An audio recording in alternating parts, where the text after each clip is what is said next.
అన్న ఎలా ఉందన్న పాలన, జగన్ పాలన? బాగుంది పాలన. అంటే మీకు పథకాలు అందినాయా? అందిండే. అదేనా?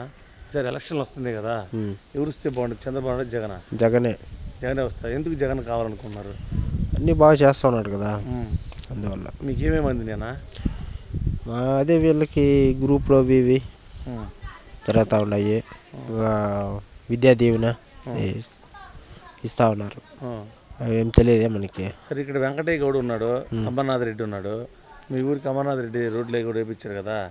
ఇప్పుడు నేను అమర్నాథ్ రెడ్డి కావాలా మీకు? వెంకటయ్య లేదు, అమర్నాథ్ రెడ్డి వేయించలేదు. బోర్డు చూసాను, సీసీ రోడ్డు ఇది వేసిండేది. ఇద్దరు ఉన్నారు. ఇద్దరులో మీకు ఎవరు వస్తే బాగుంది అనిపిస్తుందా? అట్లా కాదు, జగన్ వస్తే మామూలే. అంటే అక్కడ జగన్ రావాలంటారు, ఎవరు వచ్చినా పర్లేదు? అవును, అంతే.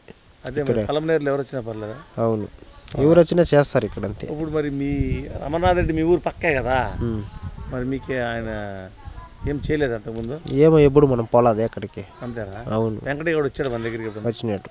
ఈ ఊరు వస్తారా, తిరుగుతాడా? వచ్చినాడు. మరి ఫైనల్గా రాష్ట్రం మొత్తం మీద ఎవరు రావాలనుకుంటున్నారు? Jagan రావాలనుకుంటున్నారు. Like and subscribe Eagle Media Works.